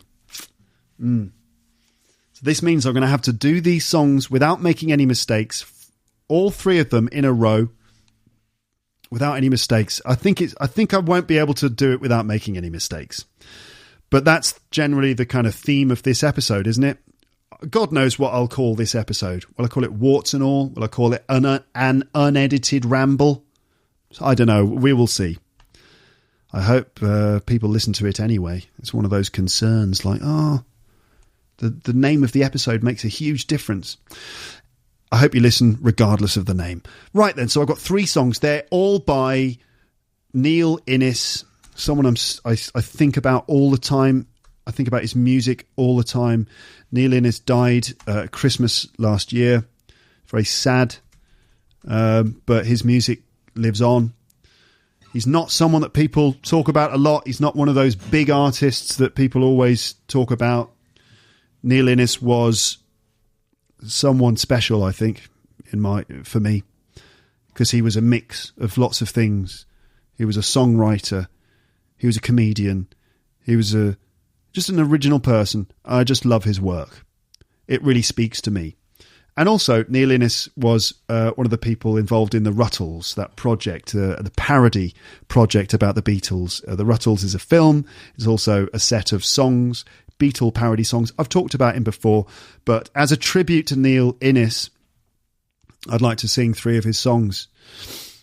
I'm going to start with this one. It's called I Must Be in Love. This is the song which kicked off the whole Ruttles project. So all of these songs are kind of written in a slightly Beatles-y kind of style. I'm a big Beatles fan. Other bands are available, of course. Right, let's see if I can do this without making a mistake. I'm not going to apologise in advance for mistakes and bad singing. I'm just going to try and sing these songs. I hope you like them. The first one is called I Must Be in Love. You can find this song if you search Spotify for The Ruttles. You can find Neil's original version, but I'm going to do my acoustic version, okay? What's the key? Okay. I feel good. I feel bad. I feel happy. I feel sad. Am I in love? I must be in love. I feel rich. I feel poor. I'm in doubt. I feel sure. Am I in love? I must be in love. Any time of the day I can see her face when I close my eyes. She's a dream, she is real. Can't explain how I feel.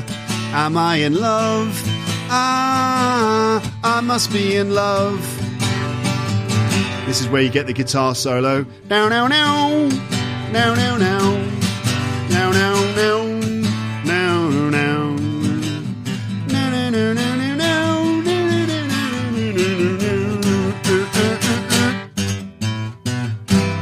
Any time of the day I can see her face when I close my eyes. Am I dead or alive? Can my poor heart survive? Am I in love? I must be in love. I feel good, I feel good, I feel bad, I feel bad. I feel happy, I feel happy, I feel sad. Am I in love? I must be in love. Now, now, now, now. I must be in love. Now, now, now.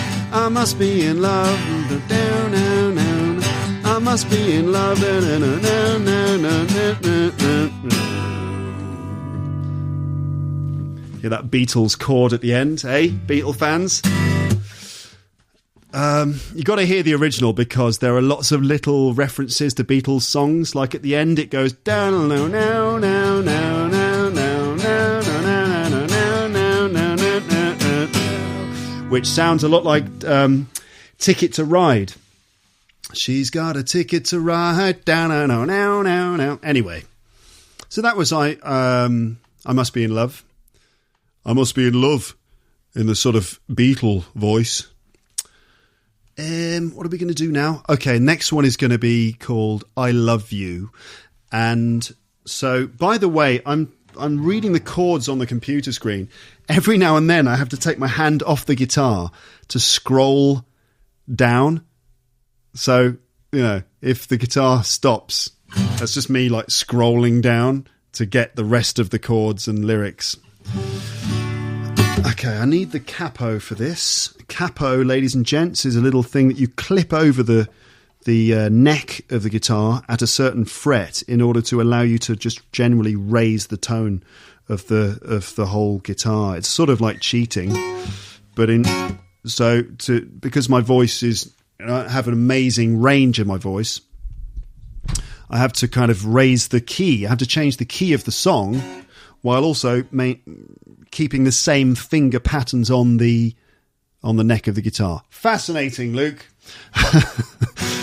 Okay, so this is a song about, now I don't know if you've ever experienced this, about when maybe there's someone that every now and then you meet them, it's just maybe someone you work with or someone you see occasionally, maybe a friend or someone at college or something. It's someone that you kind of quite regularly meet, and every now and then you kind of get you wonder if you may be completely in love with that person. And it's just a general feeling that you have between the two of you. It's never been, nothing has ever been said, but inside you've got feelings, but those feelings have never been spoken. That's what this is about. It's a very cute song. I'm going to have to try and sing it without kind of getting at all emotional. It's good to get emotional when you're doing music, but not so emotional that you can't really sing it. But it makes me emotional, these ones. I'm just feeling, just feel that way about Neil Innes. Anyway.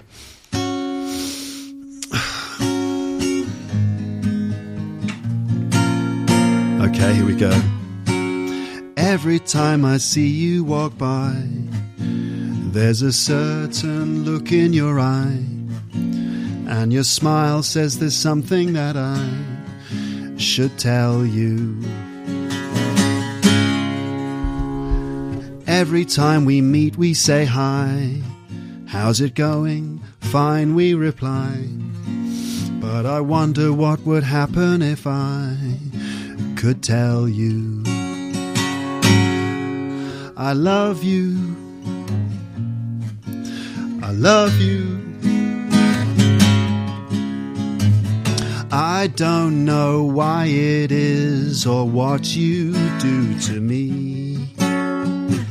Vocabulary-wise with you, I'm all at sea. Every time I'm with you, I try. I'm not a shoegazing kind of a guy, but somehow I just come over too shy to tell you.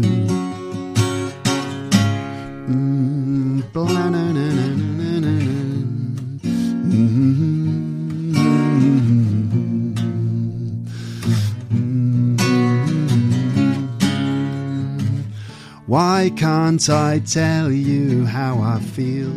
It's so absurd. Why does my tongue get tied on 3 little words? I feel as if I'm falling apart. Do I blame my head or my heart? Because I stop every time I start to tell you I love you. I love you. I love you. I love you. I love you.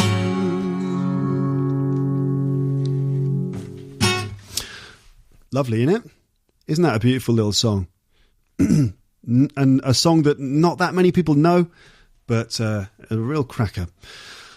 And then finally, we're going to do this one, which is called Let's Be Natural. Also a Ruttles song. So all of the Ruttles ones. So the first one there, the I Must Be in Love, that's the Ruttles. The second one, yeah, it's actually the second one is the Ruttles as well. And this is the Ruttles. So it's all Ruttles music. I mean, I love the Ruttles so much. For me, there's the Beatles and all their work, and the Ruttles are kind of in the same world as the Beatles. It's just another. It's like the Beatles in a parallel universe. That's, you know, they're just as good. So let's try and do this. This has got more complicated finger work. Relax.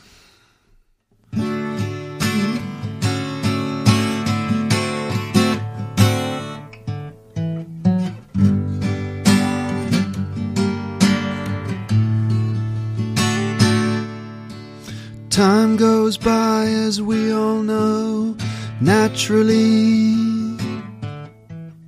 People come and people go, naturally.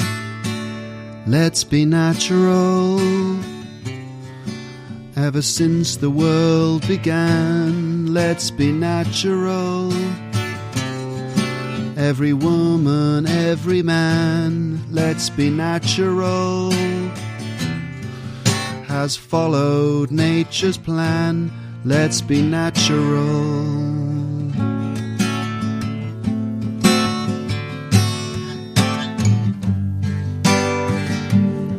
Oh yeah. Stars are in the sky above, naturally. People rise and fall in love, naturally. Let's be natural. Ever since the world began, let's be natural.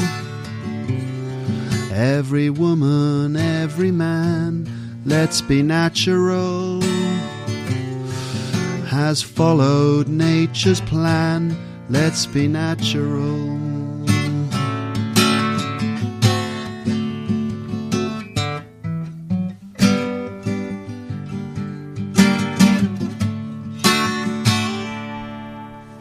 Everything is everything, naturally. People cry, laugh and sing, naturally. Let's be natural. Ever since the world began, let's be natural. Every woman, every man, let's be natural. Has followed nature's plan, let's be natural.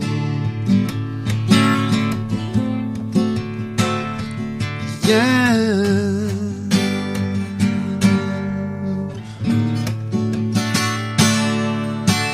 We could be so natural. We could be so natural. We could be so natural.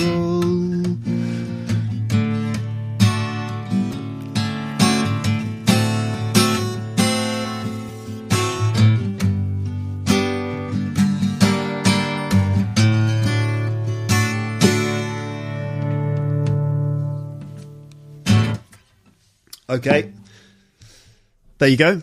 3 songs by Neil Innes. I'd like to do more songs on the podcast. I've got an episode coming up I've been planning, which is all about why do British people sing with American accents when they sing? Not all British people do that. It's a complicated issue. There's an episode coming, and it's going to be fun because I'd like to get the guitar out and try and sing in an American accent, sing songs in a British accent, and kind of compare the two. So that should be fun. I haven't recorded it yet, so I mean, you know, it's something I'm planning. Okay, ladies and gents, thank you so much for listening all the way to the end. I don't know if this is going to be 1 or 2 episodes, but we will see. I'm going to stop talking now. But yes, it's good to be back on the podcast talking like this, and I hope the feeling is mutual. I hope you've been enjoying this, listening on the bus or listening on the train or at home or lying on your back on the beach somewhere, or maybe floating in space in the International Space Station, or wherever it is, in a submarine at the bottom of the ocean, or maybe you're sitting in some awful office building somewhere and you're looking outside and whatever it is that you're doing, wherever you are, I hope that you're well, and I hope you've enjoyed listening to this podcast. I will speak to you again on the podcast soon, but for now, it's time to say goodbye. Bye, bye, bye, bye, bye. Thanks for listening to Luke's English Podcast. For more information, visit teacherluke.co.uk.